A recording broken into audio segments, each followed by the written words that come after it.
I'll never forget the day that I found out about her, and I feel terrible about it now. But I was overwhelmed. I knew something wasn't right. I didn't feel good. I thought, oh my gosh, surely I'm not pregnant this quick, this soon.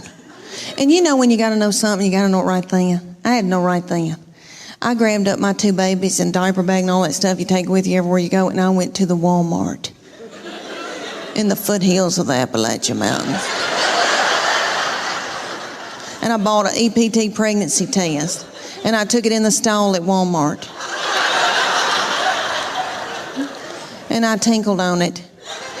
And my 3-year-old boy looked at me, he said, "What, is it positive?"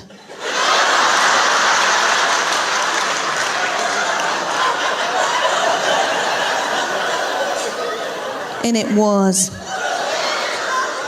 So I drove home just as fast as I could, and I called my husband at work. And I said, "You're trying to kill me, aren't you? With a slow vaginal death. Is that what you're trying to?" "Well, you're not going to. You better get home right now, because I'm going to walk out in the woods and let the animals eat me."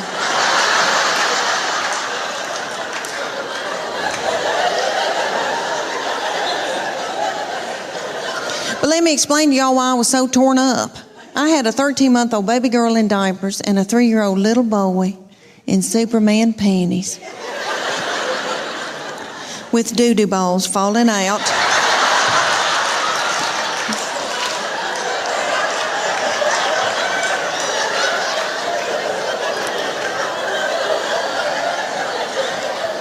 At the grocery store.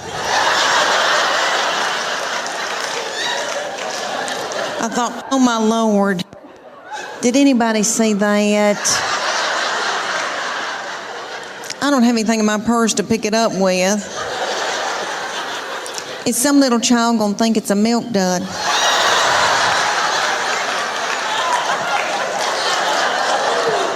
Let's just keep on moving, everybody. Just keep on moving.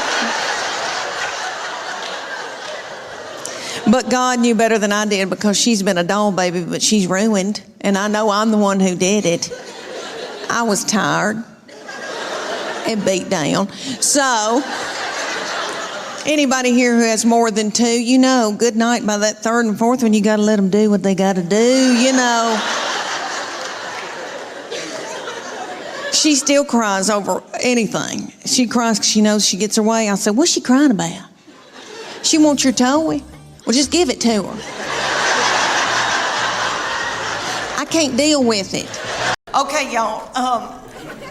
My middle one that lives here in Chattanooga has always had a lot of suitors coming around and wanting to date her. And she had this one, and he was I wouldn't say an Eddie Haskell, but he was a schmoozer. Like he knew he was a player, okay? Their daddy's not a player, okay? My husband, he doesn't chat. Like he vacuumed out my car when he was dating me, and he bought my cigarettes, so that's how we started. But anyway,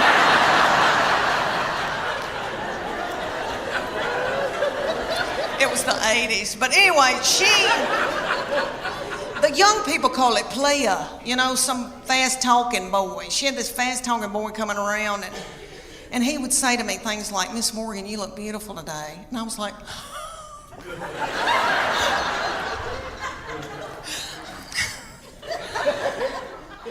"Can I make you a casserole?" Thank goodness they broke up, because I was exhausted. I was mopping the floor and blowing my hair out every day. And I don't do that. Let me tell you why I got played. I thought, why am I so tickled when somebody compliments me? It's because my love language is words of affirmation. Have y'all ever heard of that book, 5 Love Languages?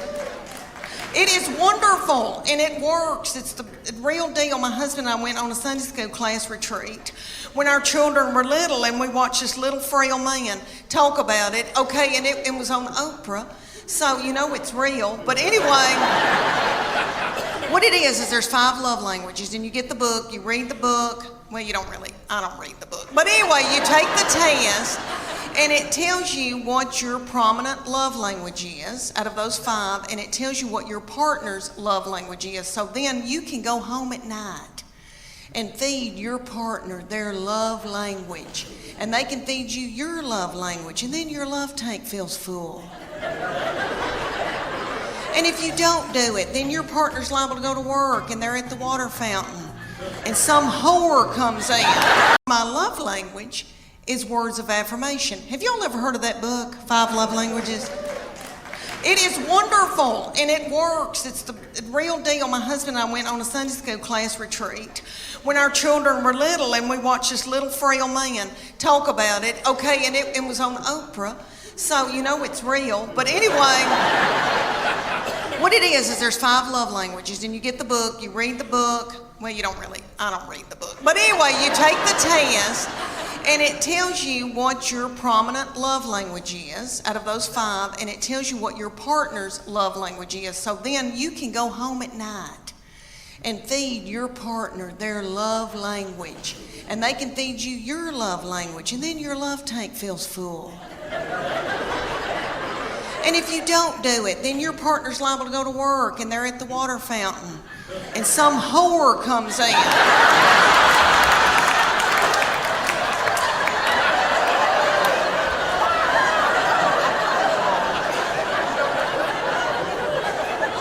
And feeds their love language, and then they feel a tingle, and then Satan swoops in. Y'all know where I'm going with that?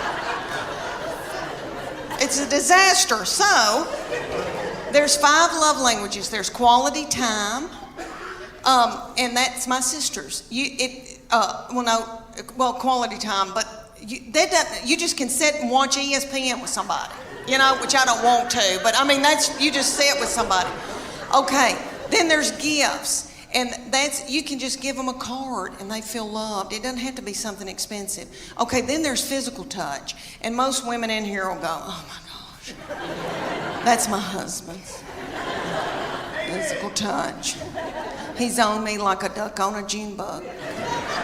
But it's not that kind of nasty. I'm talking about, like there's people that just want to hug you and kiss you and squeeze you and they got to hold your hand. That's the physical touch they're talking about.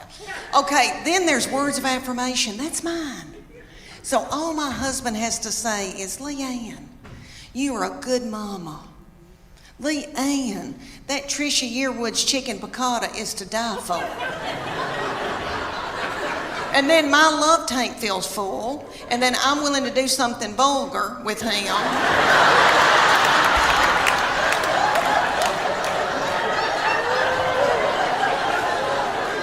And then he gives me money to get my hair highlighted. So you see how it all works out.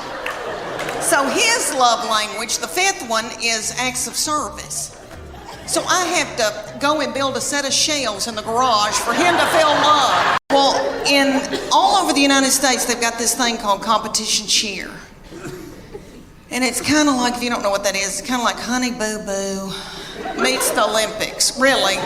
It's gymnast. They're gymnasts. And there's one in Knoxville called the Sharks.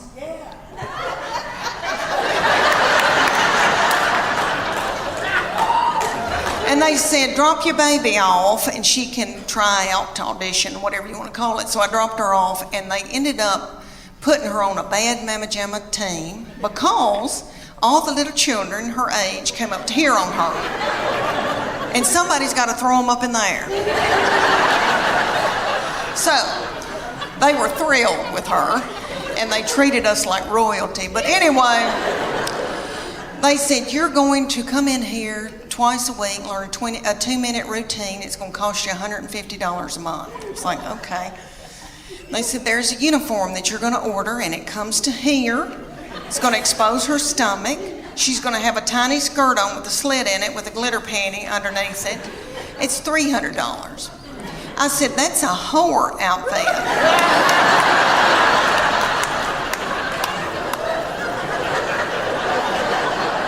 And it came with its own bag of whore makeup. So that all the little children could look alike. And they said, y'all are going to travel to faraway lands and compete against other little whore children.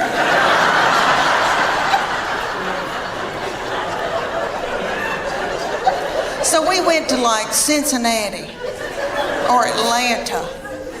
And we had to get hotel rooms and the gas and all of that. And then you drive up to a big coliseum, a huge coliseum. And there's tens of thousands of little whore children walking around. And my husband said, there could be pedophiles here. This is the awfulest thing I've ever, something's not right. Okay, so then they said, you're gonna pay $150 for your baby to be in this competition. You're gonna have to pay $30 to put a band on to get in and watch your baby in this competition. Somebody was selling corn dogs for $15. Okay. They start out with the babies, so it goes from 5 to 18 ages. So the babies come out in a tiny little skirt about the size of a napkin. And they come out to Beyonce's All the Single Ladies. And their little mamas are in their 20s. And they're not bitter yet.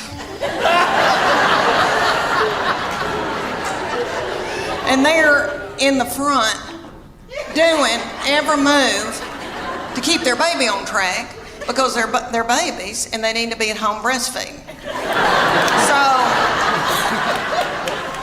they move up throughout the day into my baby's age, and they're the reef sharks. They call out that name, honey, for 2.5 minutes. My baby throws little children up in the air, flinging little children, broken out in a sweat, working like a Trojan. Did you see my Spanx? Okay. All right. One of my girls said I look like Miley Cyrus in the Wrecking Ball in my Spanx. But anyway, so she throws his little children up. The little children she's throwing up in the air are the flyers. They call them the flyers. And they're freakishly tiny little children. I don't know where these people come from. Their mamas are freakishly tiny. I mean, I come from big people. I've got thick ankles. I can work in the fields. And the whole time she's throwing them up in the air, these little girls are going.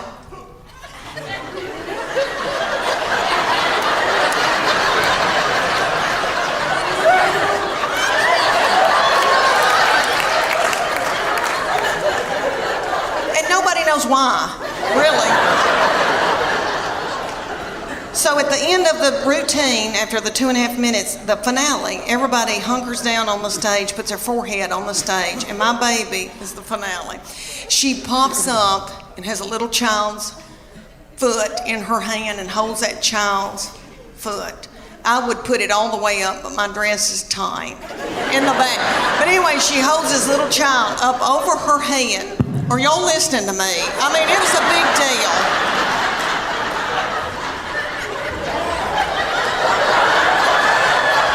I mean, could you hold her up over your head or vice versa? I mean, you know, it's a big deal. So anyway, everybody went nuts. But she said, after it was over, she goes, I'm tired. I don't want to do this anymore. I'm going to go back to playing. She ended up playing volleyball the rest of her childhood. But she said, I'm keeping that whore outfit. She said, I'm going to get married in it. We were at the University of Tennessee, Knoxville, and when we met, and I was getting my undergraduate degree, it took me a long time because I'm really fun. And he was getting his MBA, and I thought, oh my gosh, I'm marrying Hoop-de-Doo. He is so smart, he can reconcile a checkbook. There's no telling where we're going to go, what we're going to see, what kind of life I'm going to have with him. Well, we graduated, and he decided to buy a used mobile home business in Bean Station, Tennessee. Y'all don't know where Bean Station, Tennessee is, do you? Okay, it's at the foothills of the Appalachian Mountains. Have you ever seen Deliverance? If you haven't, I suggest you don't. It'll mess with you. He moved me there, and he wanted me to be in sales for him. So I did that day. till I saw a family drive up in a gremlin with the window out and a 9-year-old smoking a cigarette. She lit it off of her meemaw. And so I went home that night and quit that job, and I got pregnant. And I had 3 babies in 4.5 years. Whew, it's right, it hurt. I was pregnant and or breastfeeding for 6 straight years in the foothills of the Appalachian Mountains. And the mountain people would say to me, don't you know what causes that? There's 2 things on this earth that make him happy. A clean house and sex. Oh, lucky me. He said, well, if you don't start taking care of my needs, I guess I'm going to have to get a girlfriend. I said, oh, dear Lord, say it's not so.